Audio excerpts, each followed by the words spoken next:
Alan, do you think the scintillating remark, the judge's sarcasm, is reversible error? Oh, no, not alone. I mean, if the judge continues to make remarks that denigrate one side or the other, then a court conceivably might look at that as a totality of the circumstances. But, you know, judges make cynical remarks all the time. He apologized. No harm, no foul. Garbage in, garbage out. Chris, is it a strong enough defense to pretty impressive numbers? Well, no, I don't think there's any real defense to these numbers. I think it's clear, it has been in the past, and it continues to remain clear, I think, that it's Simpson's blood at the crime scene. It's Simpson's blood leading away from the bodies. It's Simpson's blood and two other blood types in that Bronco, and two of the sources of those blood types in the Bronco are now deceased. Alan, the blood is not the blood from her reference sample, says the scientist. How do you defend against that? I'm not here to defend anything. That is very significant if it turns out to be true. I think somebody's going to have to explain the presence of EDTA on the blood found on the socks, EDTA that comes from the reference tube, but not from the human body. I know Chris is going to say that the FBI expert said there wasn't enough EDTA and maybe it came from somewhere else. But, and I suspect the defense, I don't have any information on this, will put on its own expert to counteract this surprising bit of evidence that the level of degradation was greater in the human body, directly from the human body, than in the tube, then in the sock itself. That sounds counterintuitive. I'm not going to call it mumbo-jumbo the way the judge described some other evidence, but it does sound suspicious, and I bet there's another side to that story. Well, the defense in the criminal case, nor will they in this case, I imagine, ever establish or prove that the blood stains on those socks came from anyone's reference sample, Geraldo. The fact of the matter is that this blood is not planted. It was not planted. It is blood that O.J. Simpson tracked into his home and got onto his socks as he murdered Ron and Nicole. Well, you don't know that. I mean, you don't know that any more than I know. I absolutely do know that. I do know that. You are so more scintillating even than what happened in that courtroom. You are so caught up in winning that. We shall return. Don't miss a moment.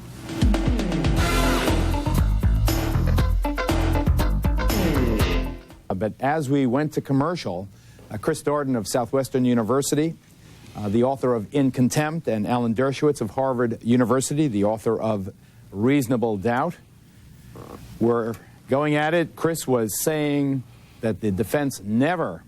Well, Chris, you pick it up. Well, the defense never, ever established or proved that, that any of this evidence was planted. And they never have and they never will. Let me tell you something. Not only is the quality of DNA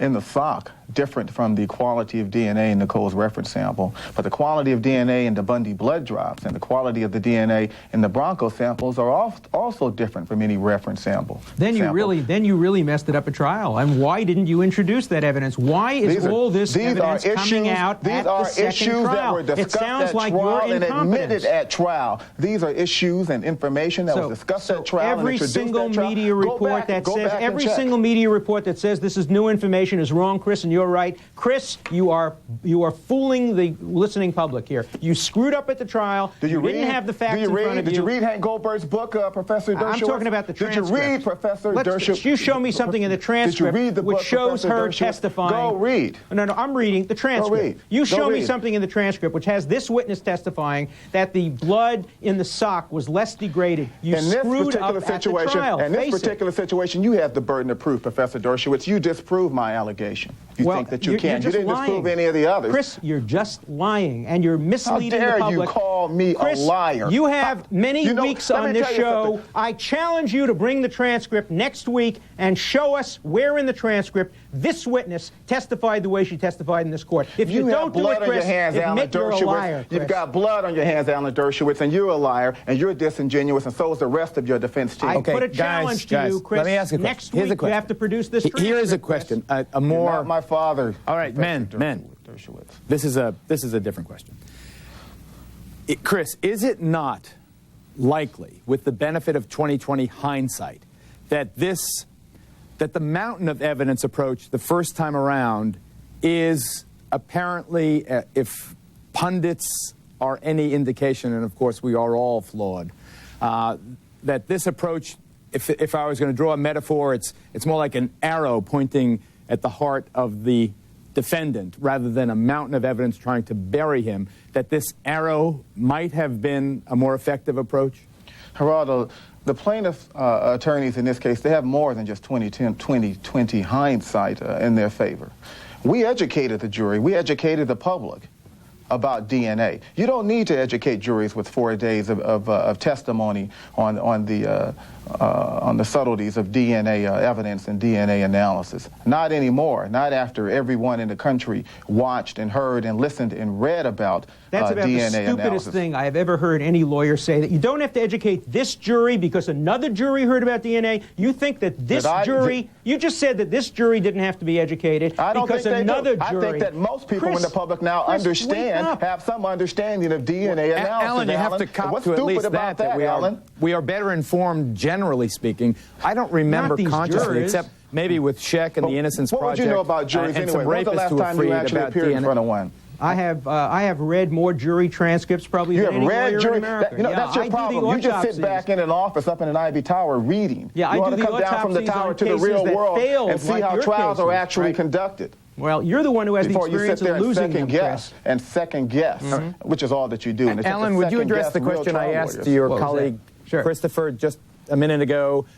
This arrow pointing Of course metaphor I think it's a much better way, and it's not that they learned from the great trial tactics of the first trial. The first trial is a classic of how not to try a case. It's going to be taught in law schools all over the country for generations, how not to try a murder case. And Chris Darden and his colleagues are going to be remembered as the lawyer who really messed up a case that possibly could have been won had it been done in a more refined way. So what are you saying? Are you saying that we blew it and a guilty man got off? Is that what you're saying now? Are you finally conceding that O.J. Simpson is the man who killed these two people? A strong case that professionally could have resulted in a hung jury or a conviction. Are you willing to admit finally, Alan, that the evidence in this case is more than enough to establish O.J. Simpson as the murderer? Talking about reading, if you had read, you want to listen now, if you had read, Chris, if you had read my book, you'd see that months after the trial, I wrote in the book, of course there was more than enough evidence to convict if it was truthful evidence. You failed because of your lack of credibility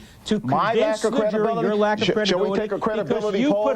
Shall we put up two 800 numbers, Dershowitz, and have a credibility poll? I'm happy to do it. You put on false witnesses. You have no credibility. You put on Van Adder, and you put on for a buck, and you will release a double murderer out into the public for a couple of bucks. On this case than anybody else did, so don't start talking about who's making the bucks. Guys, let's bring it back home. This evidence, let me take a different approach. Blazier, and I think he's an underrated attorney, frankly. He's a terrific lawyer. He may not have the most fiery courtroom style, but he is methodically precise, and he can wax emotional. For him, it's different than either of you guys, but he does have a bit of fire in his belly, and he is trying mightily, it seems. He is striving mightily to get this idea inculcated in this jury's head that it doesn't matter what the number is. It could be 1 in 20 zillion as long as the data is somehow flawed. For example, this point that was made a lot of the last time around, where do you get these statistics? What is your base to extrapolate these numbers? And the point coming back that only 2 African Americans did that work the last time around. Is that going to work this time around with a jury that is, objectively speaking, a better educated jury? Alan. Well, it's not a better educated jury in the sense of it's not educated by what happened at the first trial. They may know what the letters DNA mean. When they're not educated about what happened at the first trial, most of them have opinions and views about the credibility of the witnesses, about Simpson's guilt or innocence or culpability.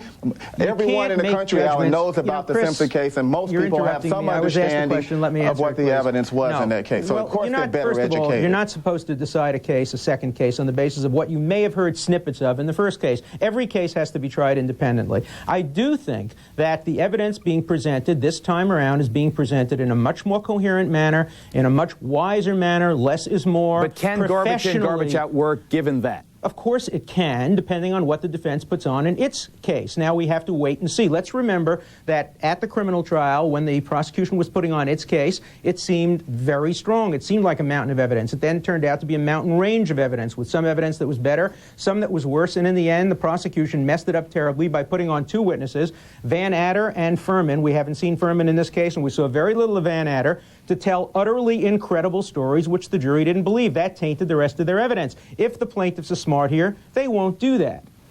And you know, and if the jurors here are a little smarter than the last ones, they won't buy into this crock and ball that your defense attorneys throw at them. We shall return.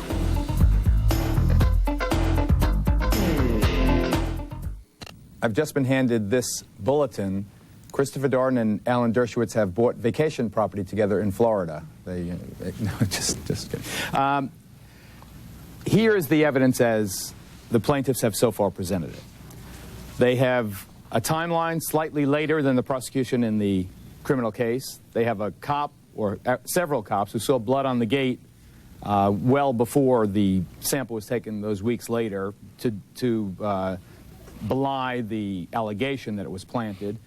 They've got an expert, one knife, one killer. They've got a witness, white Jeep-like vehicle fleeing the scene. They've got Nicole buying gloves like the ones found. They've got Simpson wearing gloves like the ones found. They've got Simpson wearing Bruno Mali's shoes. They've got the cuts on Simpson's hand being possibly fingernail gouges. They've got the blood drops at Bundy matching Simpson. They've got the fibers on the gloves and knit cap matching Simpson's Bronco carpet fibers. They've got fibers on both gloves and knit cap matching Ron's shirt. They've got Nicole and Ron's hairs on the Rockingham glove. They've got a possible Simpson hair on Ron's shirt. They've got Nicole's blood now on Simpson's sock, and the sock blood does not match Nicole's reference sample. It seems, Chris, that the plaintiffs are doing pretty well.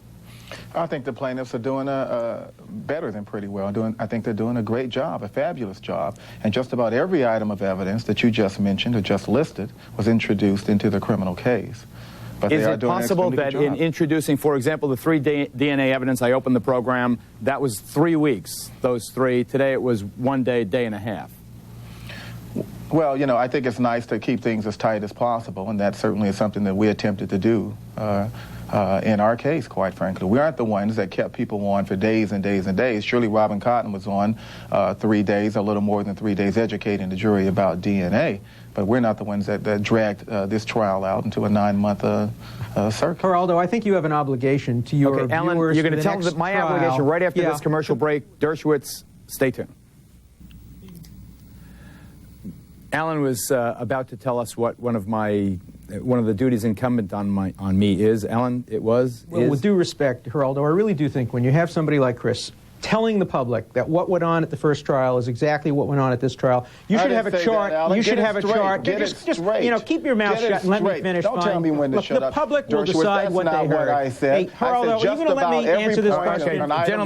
Gentlemen, Chris, Chris Darden Alan first and then Chris responds. Is not telling the truth. And you should put up a chart, and in the chart you should show what was presented at the civil trial, what was presented at the criminal trial, what's different. Then you should have somebody like Vince Bugliosi, who has more experience than anybody, come on the show and tell Chris and tell me and tell you how to compare what's going on at the criminal trial is what's going on at the civil trial, so the public is not misled by being by being fed self-serving information by a guy who screwed up the first trial, trying to explain that everything he did was right, and the only difference is the dumb jury. You know, the last resort of an unsuccessful lawyer is to blame it on the jury, and that's all Chris knows how to do. Blame it on the jury. Chris, a brief rebuttal. No rebuttal. No rebuttal. Okay.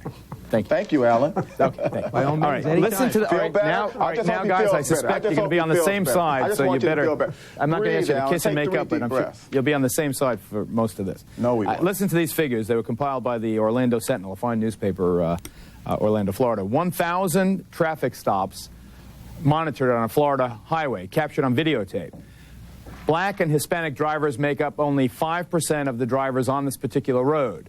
Those 5% accounted for more than 70% of all those drivers stopped and searched, and that's not all. The average stop for a driver of color took twice as long as the same procedure did for white drivers. Now,